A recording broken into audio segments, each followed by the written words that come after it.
गुरुदेव प्रणाम। खुश रहिए। गुरु माता जी को प्रणाम, बाबा जी को प्रणाम। खूब खुश रहिए। मैं अश्विनी कुमार। कहाँ से आए अश्विनी? मैं रांची झारखंड से आया हूँ। रांची, जी ठीक। जी जी। खुश रहिए। और अभी वर्तमान में मैं अयोध्या और हरिद्वार निवास कर रहा हूँ। अच्छा। और एक विरक्त का जीवन मैं जी रहा हूँ अभी। तो विगत के तो जो 30, 40, 25 वर्षों तक का तो अभी तक पता ही नहीं चला कि मैं कर क्या रहा हूँ, या जो ग्रोथ कहिए, सक्सेस कहिए, अचीवमेंट कहिए, वो कुछ भी नहीं रहा, कुछ पता नहीं चला मेरा। बिल्कुल। अब मैं पुनः जीवन सोच रहा हूँ कि आध्यात्मिक जीवन या साधना का जीवन करूँ, तो कम से कम उसका आशीर्वाद प्राप्त हो जाए, बिल्कुल। उस दिशा में ही आगे बढ़ सकूँ। और मन में उलझन और भ्रम रहता है, ये निर्णय नहीं कर पाता कि सही समय पर किस दिशा में मैं जाऊँ। और वो दिशा का ही भ्रम है, और वास्तविक दिशा की ही खोज में मैं आपकी शरण में आया हूँ कि मुझे उचित दिशा प्रदान कर दें कि वास्तव में मेरा जन्म, मेरा जो भी ज्ञान, मेरा जो भी अनुभव होए, वो कुछ क्षेत्र में कारगर साबित हो सकता है और उसका लाभ समाज के क्षेत्र में भी मिल सके, आध्यात्मिक क्षेत्र में भी मिल सके। देखिए अश्विनी जी,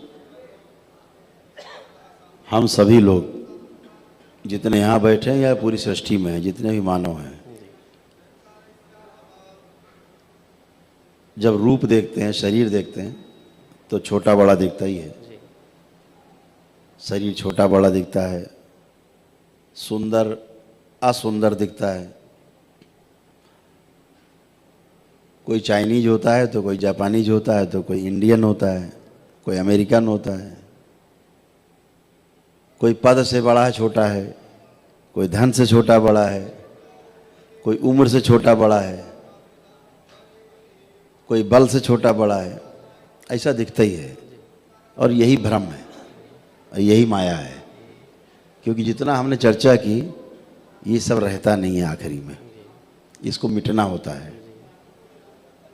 जो मिट जाए और पुनः से दोबारा से फिर सृजन हो, यही माया है। लेकिन जब हम एक दूसरे को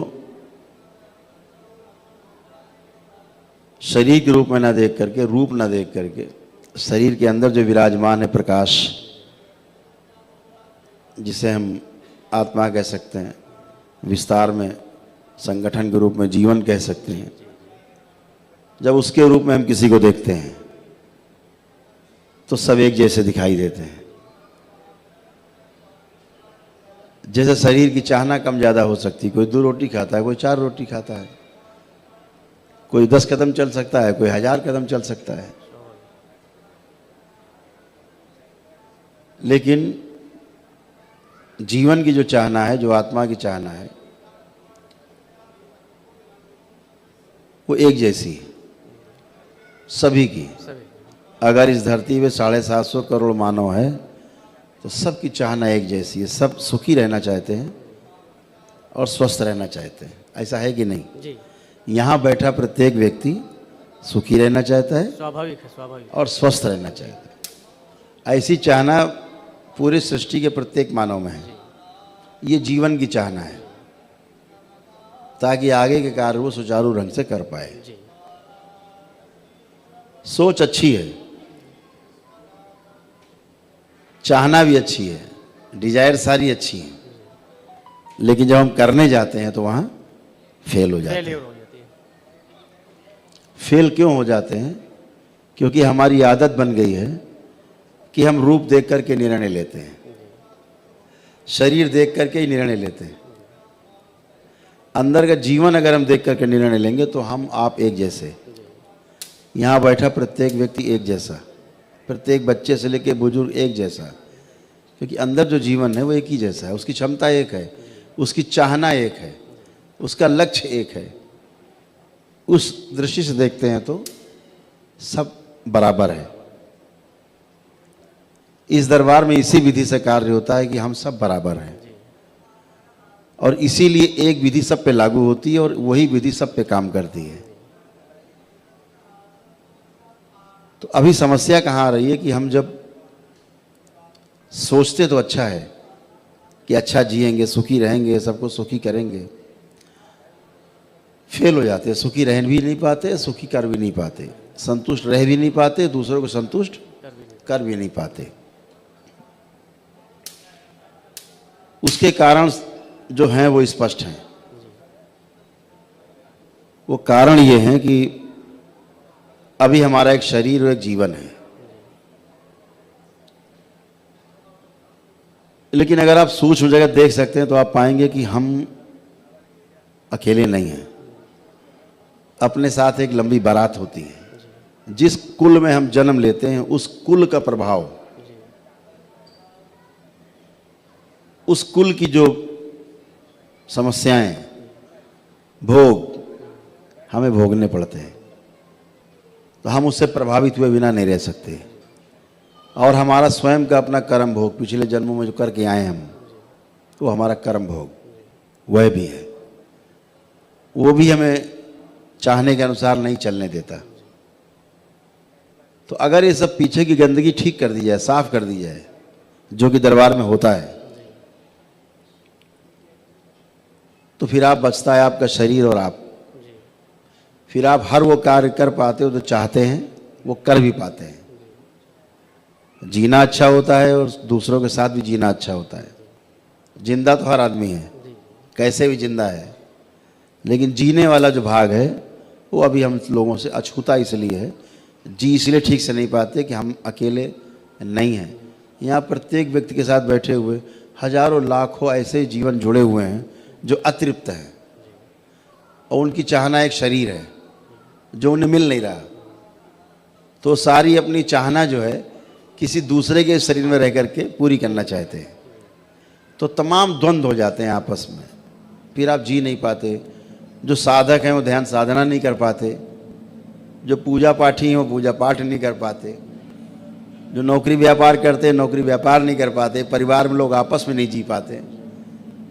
लेकिन जैसे ये समस्या जाती है और आप नितांत अकेले हो जाते हैं, जब आप और आपका शरीर बचता है, सबसे बच जाता है, आप हर चाही हुई चीज़ कर पाते हैं। फिर चाहे वो नौकरी व्यापार हो और फिर चाहे साधना हो।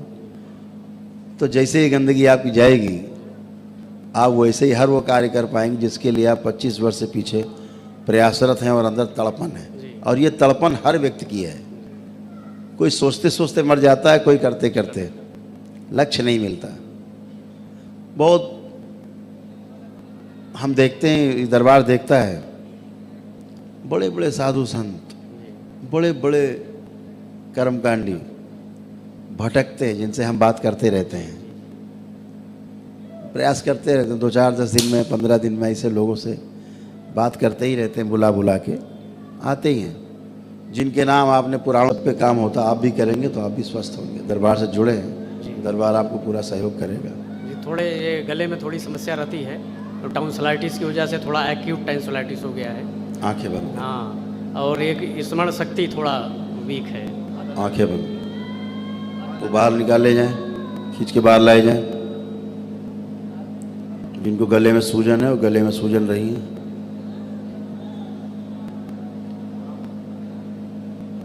फेफड़ों की समस्या रही है, ये सब बाहर लाए जाएं।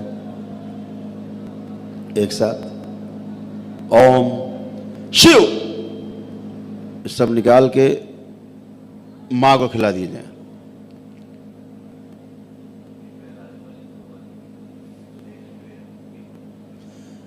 इनके बचे हुए असर और शेष स्मृतियां, इनकी इच्छा विचार आशाएं, इनके प्राण, ये सब बाहर निकाल लिए जाए। शिव, ये सब निकाल के शिव को आंख खिला दीजिए। बैलेंस, बैलेंस 3 बार बोलिए ओम नमः शिवाय। ओम नमः शिवाय, ओम नमः शिवाय, ओम नमः शिवाय। बाकी सब स्तंभित कर दिए जाए, नीचे बांध दिए जाए, बेहोश कर दिए जाए। आंख खोलिए, अपना बंधन खींचे 3 बार। अब आपका गला ठीक है। स्मरण शक्ति के विषय में थोड़ा वो आगे जब प्रक्रिया पूरी करेंगे जी जी, तो वो सब अच्छा होगा। और अभी तो भारी भीड़ है, संत मार्गदर्शन थोड़ा मिल जाए कि मैं जुड़े रहिएगा, मिलेगा ही, सफाई हो जाए। हाँ, उचित फिर जिसको मार्गदर्शन चाहिए पूरा ऊपर आ जाए, जी जी, उसके बाद उसको मार्गदर्शन दिया जाए। अभी तो आप सुन पा रहे हैं, समझ नहीं पा रहे हैं, तो धीरे धीरे समझना शुरू हो जाएगा। सत सत नमन।